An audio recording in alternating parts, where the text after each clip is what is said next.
The grand terrace ballroom of the Miramar Hotel shimmered beneath a canopy of crystal chandeliers, each one casting fractured rainbows across the polished marble floor. I stood quietly near the entrance, tucked behind a towering floral arrangement, watching the evening unfold like an elaborate stage play.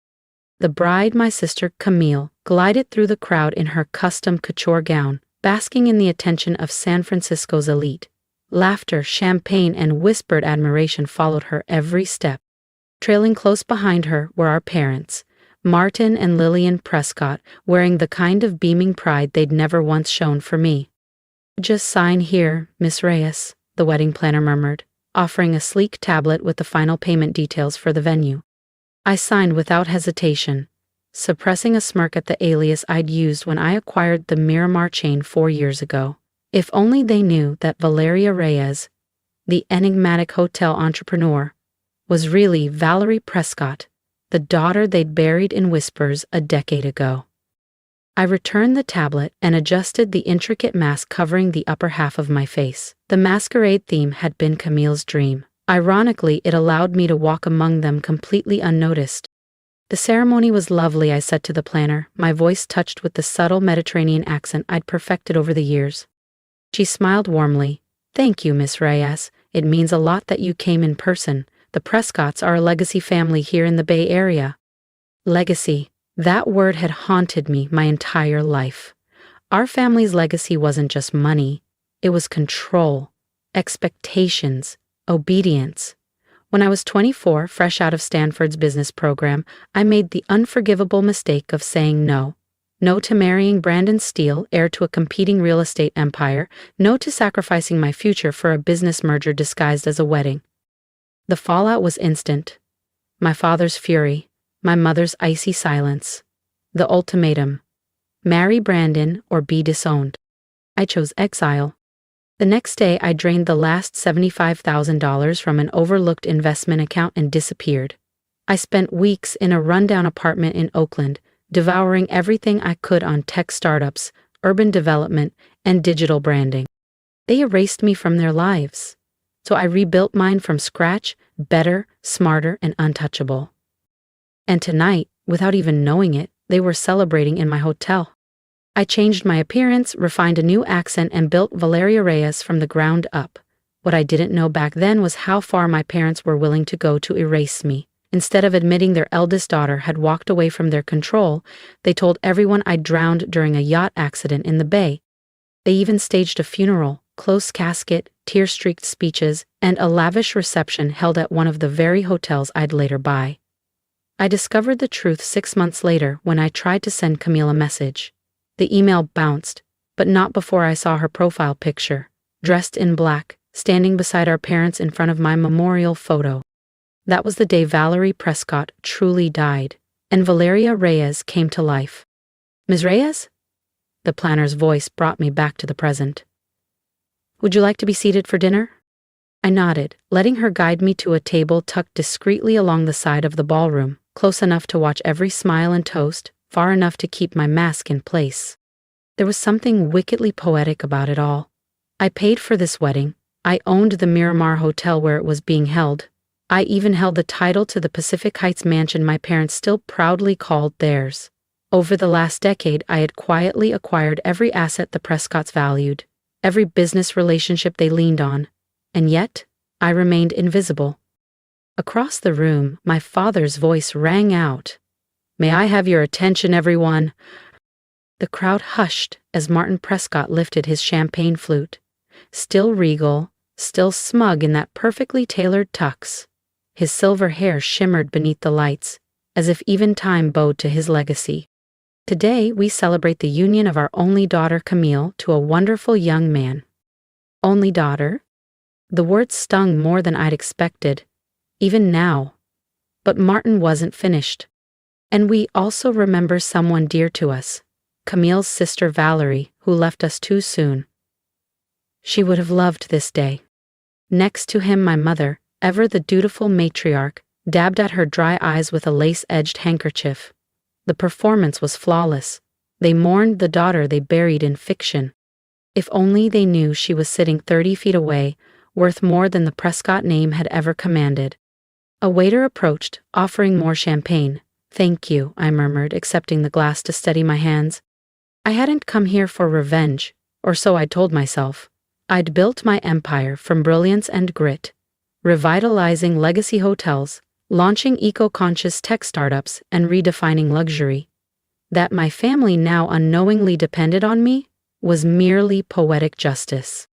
"So tragic. What happened to the older one?" whispered the woman next to me, leaning in for gossip. "They say she was troubled, refused an arranged engagement, ran off. Some even say she mimed a falling motion." My grip on the glass tightened. Of course. A suicide narrative, easier to digest than the truth. I had simply chosen to live on my own terms. At the head table, Camille rose for her speech, her voice, polished and poised, carried across the ballroom. "The only thing missing today is my sister Valerie." I raised my glass slightly, in silent toast. She hadn't missed me enough to stop them from writing my obituary. But I wasn't gone. I was thriving, and soon they'd all know just how alive I truly was. If this moment left you breathless, just wait. What happens next will shake the Prescott legacy to its core. Subscribe to the channel so you don't miss the next chapter of Valerie's silent reckoning. Her face may be hidden, but her power is about to be revealed. I must say, we were quite surprised and honored when we heard you'd be attending in person, James Porter said, straightening his cuffs with performative ease. I smiled behind my mask. "I make it a point to personally oversee special events at my flagship properties, Mr. Porter, especially for families of such long-standing reputation." He puffed up a little at the flattery. "Well, the Prescotts and Porters have been fixtures of Bay Area society for generations. Though, I'll admit, these past few years haven't been the smoothest." I nodded politely, though I knew exactly how rough things had been for both families. Quietly and with surgical precision, my companies had taken over their most valuable shipping routes. I'd modernized their aging logistics pipelines under shell corporations, drained their profits, and offered just enough cooperation to keep them from realizing the extent of the shift. "The industry's barely recognizable," he sighed. "All these startups, apps, drones, AI-driven tracking systems. How's an old firm supposed to compete?" "Change is never easy," I offered, sipping my champagne. "But it is inevitable." He shook his head. "You know, my son was once supposed to marry Martin Prescott's older daughter. Now that would have been a legacy worth preserving." Didn't respond. I didn't have to. He went on. "Such a shame about that girl. Bit wild from what I heard. Refused to follow tradition. It all ended tragically, didn't it?" My fingers tightened around the flute. Then a commotion up front. My mother, elegant, poised, and just a bit too drunk, stood suddenly swaying as she raised her glass. "I simply must say," she slurred gently, "how wonderful it is to see everyone here tonight, especially those who supported us after we lost our Alina." My back stiffened, the room froze. She dabbed dramatically at her eyes. "Oh, those days were hard, the shame, the whispers. But we did what was right. We protected the Prescott name." At the head table, Camille looked mortified while my father's expression turned to stone. "Margaret," he said firmly, "that's enough." But champagne had cracked the surface. "I just have to say," she called out to me, "Miss Reyes, what an inspiration you are. A self-made woman. Not at all like our poor Alina, who thought she could survive without her family." She laughed high and brittle before adding, "She didn't even make it a month." Something in me snapped. "And now she's what, Mother?" I asked. The room fell silent. My accent slipped. Her gaze locked on mine. For a split second, just one, I saw it. Recognition. But then it passed, blurred by alcohol and disbelief. My father rushed forward, voice smooth as always. "Our apologies. The day has stirred old griefs. Please, everyone, enjoy your dinner." He escorted her out with tight dignity, likely to the penthouse suite they didn't know I owned. I sank into my chair, fingers trembling. That moment, I'd nearly given myself away. The elderly woman beside me leaned in gently. "Don't mind them, dear. Old names like the Prescotts. They're not made for the future." But you? You're exactly what this world needs. I heard your company is expanding into global logistics? Among other ventures, I murmured, voice carefully back in character. The rest of the evening passed in fragments, Camille laughing too brightly, my father recovering his charm, guests trying to forget the scene. They were all relics now, and I was the future. As I stood to leave, the coordinator rushed to my side. Ms. Reyes, will you be staying the night? The presidential suite is ready. I smiled. Yes, I think I'll stay. No, I said quietly, watching my father lift his glass to lead yet another round of hollow toasts. I think I've had enough family theatrics for one evening. The wedding coordinator gave a small nervous laugh, clearly unsure how to react to the dry, unreadable tone of her most powerful guest. I handed her a thick envelope. My wedding gift to Camille, though she'd never know it came from the sister declared dead a decade ago. Make sure the bride and groom have everything they need, I instructed calmly, and have someone send water and maybe a prayer to Mrs. Prescott's suite. She'll need it. As I stepped out of the glittering Miramar ballroom, my father's voice echoed behind me one last time. To family, the most precious thing we have. I didn't look back. Valerie Prescott was gone. They made sure of that. But Valeria Reyes? She was just getting started. In my car, I dialed a number from memory. Maya, I said as my assistant picked up. Execute phase 2. It was time the Prescotts discovered who they'd tried to bury. The morning after the wedding, I sat in my penthouse office overlooking the bay. Massive cargo vessels crept across the water below, relics of another time. The Prescott fleet among them, their names still painted in proud serif lettering. But beneath the surface, financially, structurally, they were sinking. Maya entered with her tablet. The numbers are in from last night. She was the only person alive who knew both versions of me. The Prescott Porter wedding ran them $310,000, charged to credit. I didn't blink. And their financial status? Dire, Maya replied, swiping to another screen. Prescott Global's Q2 losses exceed $13 million. All their properties, including their residence, are mortgaged through holding companies you own. They're 3 months behind on payments to Reyes Logistics.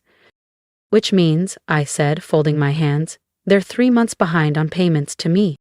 Maya nodded. And the Porter merger? Equally fragile. James Porter's firm is bleeding. A merger now would just tie 2 bricks together and call it a raft. I let out a dry laugh. He told me at the wedding that his son was supposed to marry me.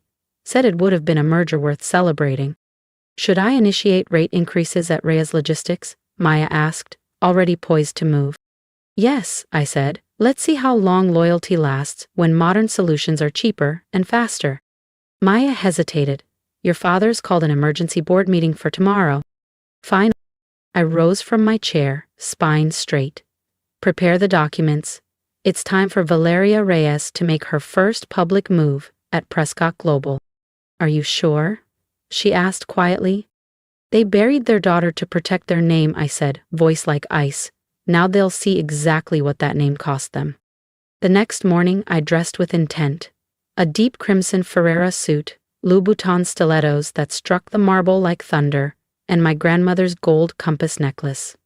The only Prescott who had ever truly loved me.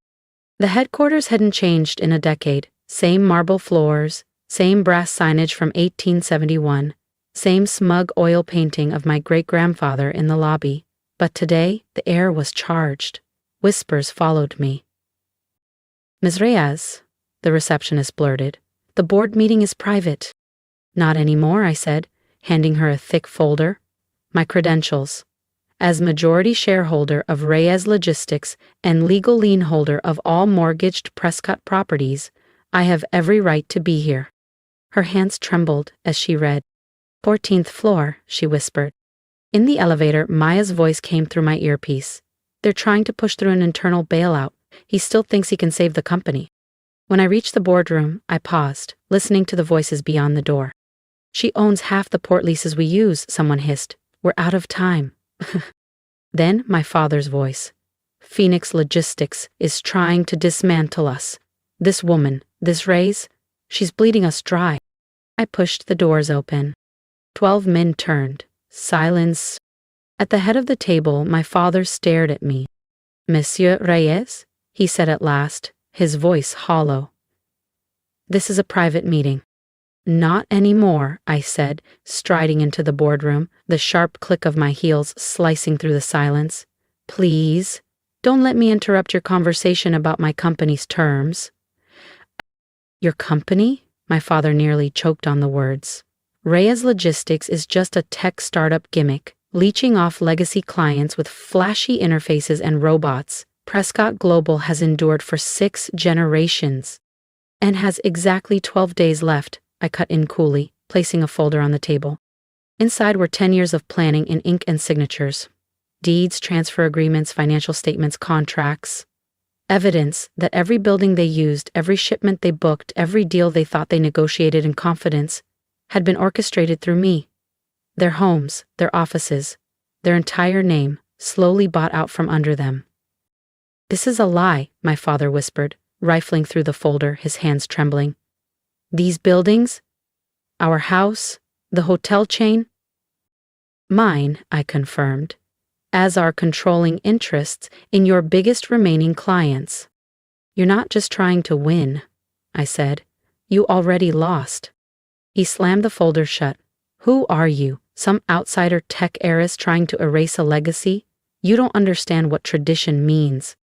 Something cracked in me, just a little. I took off my sunglasses and met his gaze head on. Tradition? Like arranging your daughter's life behind closed doors? Like writing her obituary when she didn't obey? The blood drained from his face. No, he whispered. No, it's not possible. Elena Prescott, one of the older board members, breathed, wide-eyed. I smiled, but it wasn't warm. Valeria Reyes, actually. I took the name after you buried me. It turns out, being dead is great for business. The boardroom exploded. Voices overlapped in disbelief and panic. My father sank into his chair, silent. Somewhere in the building an alarm began to blare, no doubt triggered by a panic button he'd pressed under the table. Enough, I snapped. You have 24 hours to accept the merger terms. If not, I'll call in all debts and liquidate your remaining assets. Prescott Global will cease to exist, except as a cautionary tale. I turned to leave, then paused at the door. Oh, and father? You might want to check on Margaret. She's still recovering from her little moment at Camille's wedding. Security guards rushed past me, responding to the silent alarm. I smiled at them. They were employees of Reyes Security Holdings. They didn't even know they worked for me. Yet, in the elevator, Maya's voice came through my earpiece. Well, that was theatrical. They like spectacle, I replied. I learned from the best. Your mother's waiting in the lobby. I froze. What? She arrived 5 minutes ago. Look steady. When the elevator doors slid open, there she was, Margaret Prescott, perfectly composed, standing beneath the portrait of our founder. For a moment, I saw myself at 18, standing in that same lobby while she lectured me about duty and family image. Miss Reyes, she said, or should I say, Elena will do, I replied, but only in private. Publicly, you made sure I was dead. Your choice. Her expression tightened. We did what was necessary. For the family name. I laughed. Take a good look around, Mother. That name isn't worth the brass it's engraved on. You're enjoying this, she accused, tearing down everything we built? No. I stepped closer. I'm rebuilding what you destroyed. The company will survive. Grow, even. But it won't belong to the Prescotts. Her lips quavered. We thought you were dead? Homeless? Powerless? I offered. No, you erased me because you were afraid I'd prove you wrong. A single tear cut through her foundation. Elena, please, she whispered. Come home. We can fix this. I'm not your obedient daughter anymore. I walked past her, heels clicking toward the exit. You have 24 hours. I'll let you keep the house. Consider it my gift to Camille. Outside, the San Francisco sun greeted me like an old friend. I turned back once, watching Margaret Prescott fade into the shadowed lobby, small and brittle beneath her collapsing empire. Maya was already in the car. Let's go, I said. There was still so much more to do. Phase 2 complete, Maya reported. The board's in disarray, legal's on standby, and rumors are already rippling through the financial district. I glanced at my phone, lit up with missed calls. My father, former board members, family friends I hadn't spoken to in a decade, all now suddenly desperate to speak to the woman they thought was dead. Let them talk, let them panic. The next 24 hours would decide the fate of both their legacy and mine. For now, I said, eyes on the skyline, we wait. Then we show them exactly what the dead daughter can do. The hours crawled. I spent the night in my penthouse office overlooking the bay, watching the golden sunrise bleed over cargo ships, Prescott vessels, still crawling toward irrelevance. The irony wasn't lost on me. The messages kept coming. From my father, we need to talk. From former board members, let's discuss terms in private. From family friends, Elena, darling, we never believed the rumors. From Camille, is it really you? I answered none of them. I spent the morning triple-checking everything instead. Press releases, merger contracts, final financial disclosures. The story had already begun to leak. Eris, once declared dead, returns as tech mogul to take over family empire. The headlines were practically writing themselves. The Wall Street Journal's on line 1, Maya said, entering with coffee. They want an exclusive. Not yet. I accepted the cup. Let them speculate. The real story drops after the vote. And if they reject the merger?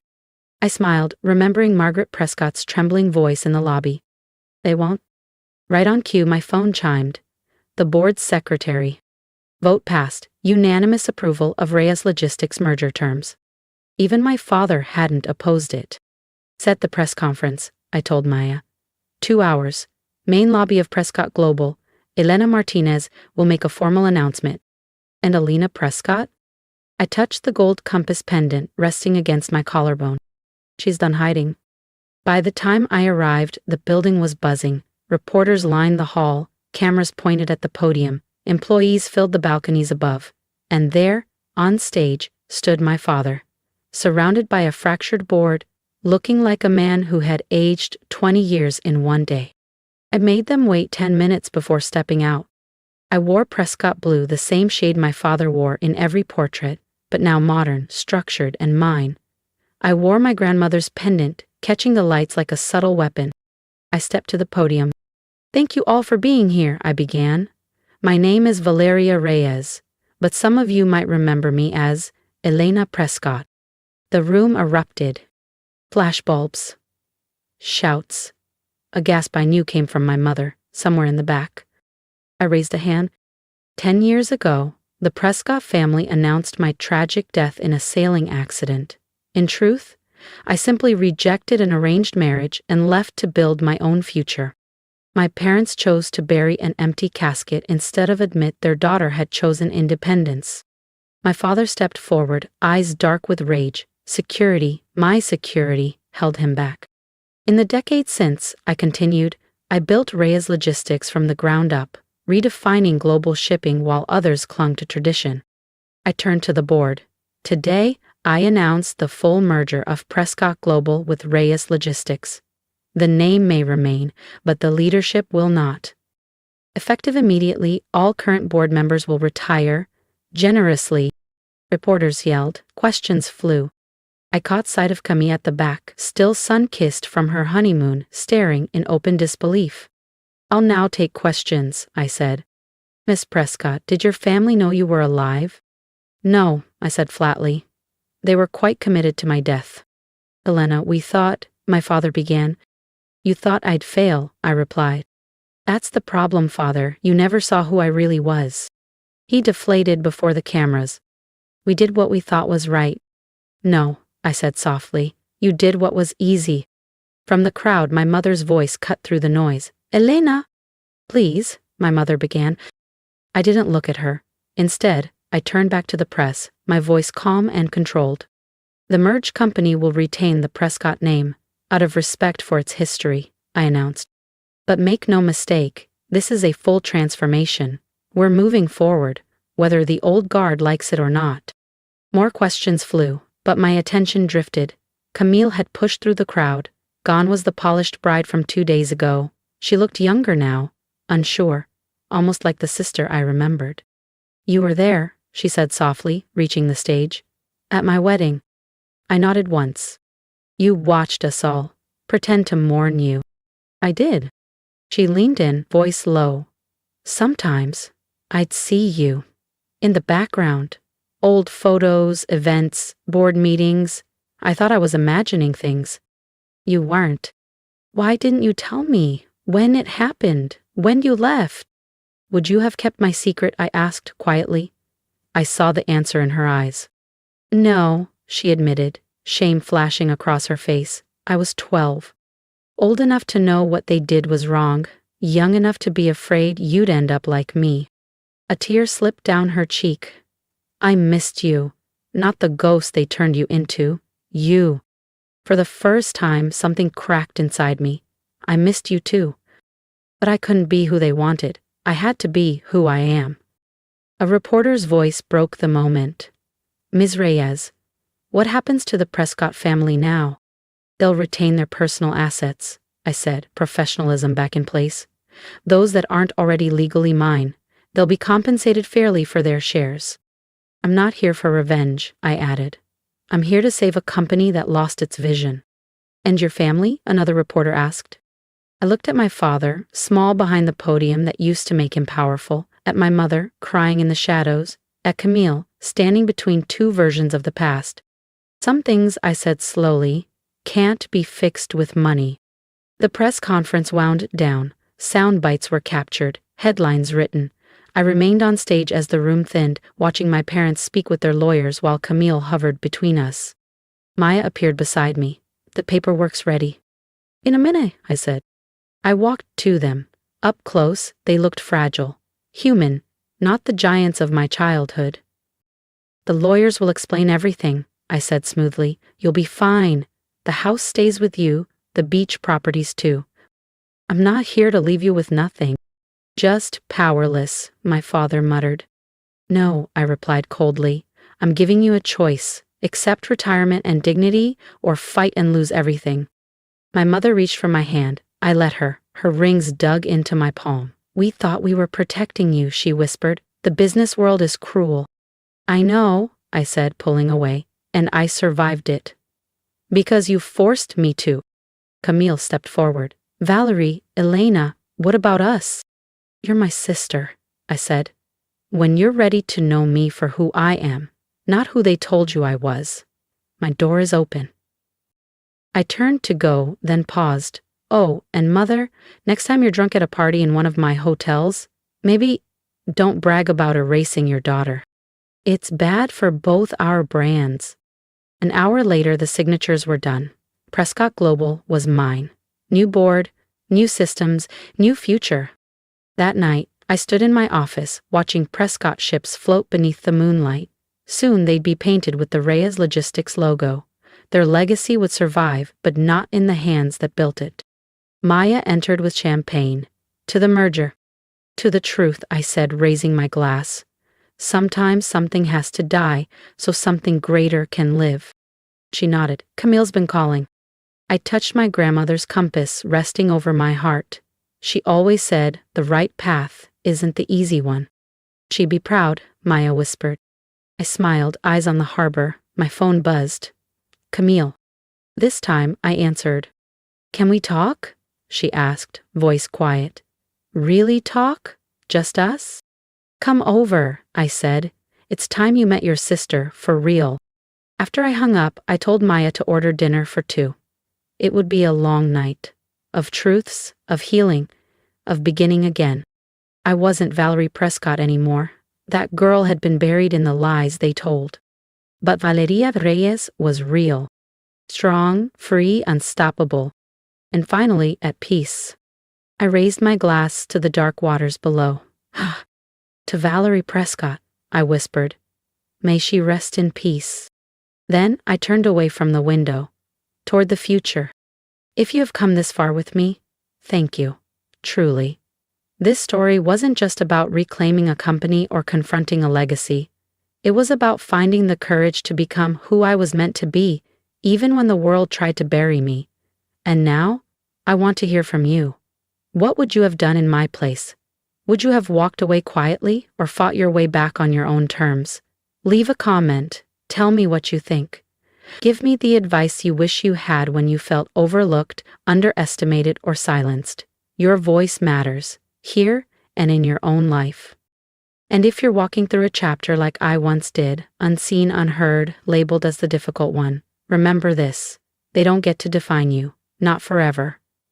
You are allowed to rewrite your story, you're allowed to fail, disappear, rebuild, and rise stronger.